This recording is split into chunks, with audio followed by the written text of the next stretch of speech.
Hello everyone and welcome to my channel.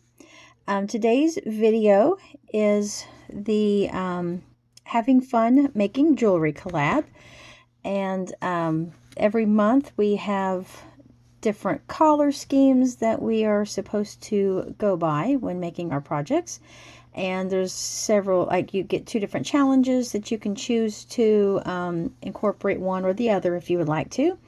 I cannot find my paper, my actual printed out paper, so I pulled it up on my tablet, so it may not be showing up very well. But for the month of August, you can see here that the colors that we're required to use is dark blue or red, and we could incorporate sapphires if we wanted to, and we could also choose to do like a school or a teacher theme. So let me go ahead and get this off of here real quick. Sorry, I'm doing this one-handed. Trying to, okay, hold the camera with my other hand. I'll put this down to the side. Okay, so I did not do a school theme, and I don't really know that, I don't think I used actual sapphires. I did go with just the blue beads this month. I could not find my red beads anywhere. I know I had like a strand of Jesse James style red beads that I wanted to use, but I did find when I was going through my jewelry stash, I kind of already had this kitted up. I've had this is a charm, like a pendant from Poetic Spirit, which is a brand that they sell at Hobby Lobby. And this is just a really pretty little dream catcher, and it is in sort of a dark blue with all these pretty other shades of blue and turquoise and silver. And I absolutely, let me get up close so you can see it. I love the design of that the pendant. And I had these, a strand of this dark blue and a strand of the sort of a turquoise or lighter blue. I had those in a baggie together. And so I went through actually several different ideas in my head as to the style of necklace that I wanted.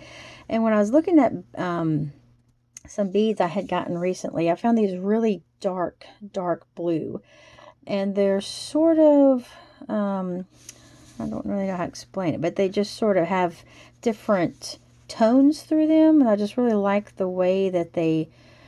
but just the way that they look, they have a really cool effect in their coloring.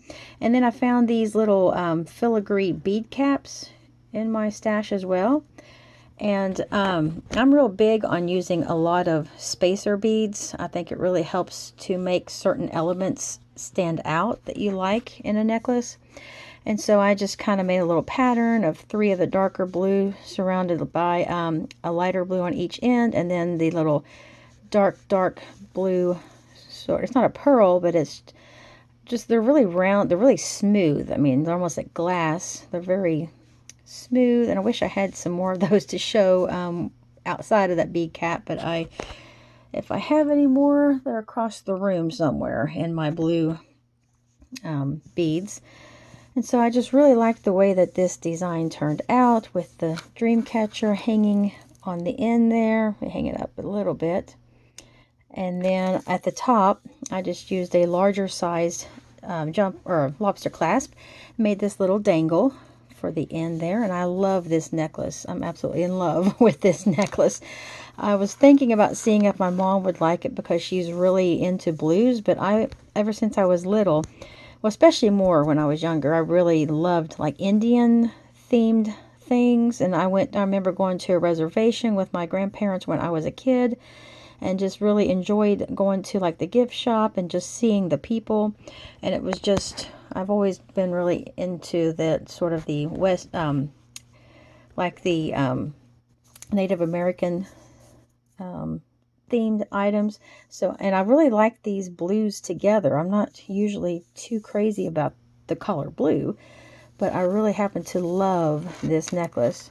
So that is my first piece. And so it doesn't really, it's not, I didn't use just all dark blues for that, but I really happen to like the shades of blue that are in that. Now my second piece that I made, this is just a strand I don't know if it's actually Jesse James or if it's, I can't remember if it was by that that brand that Joanne sells that I'm not thinking of right now, but it's I know I did get them from Joann's, and I have another strand here that I'm going to be doing something with. I really love the chunky beads. I usually use these when I make like my chunky charms. So I just took the beads in the order that they were on the strand, mostly, but there were a few spacers that were in different order, and I took some of my own bead caps because they had like one set of bead caps on one bead and then something different on the other, and I just didn't like the way they had to match. So I took my own, and I like the size of this a lot better. They really fit well. So there is my our second piece here, and I just used some chain on the end of it, and I did string my beads onto some Coriana chain and just used a no, I didn't do Coriana on this one, sorry. I did some just some beading wire and used little wire guardians on the end, if I can get this to focus good, just to help protect the wire a little bit. In fact, I've got it right here beside me so I can show you what my wire is. I like to use just, I get this from Hobby Lobby. It's just some silver beading wire.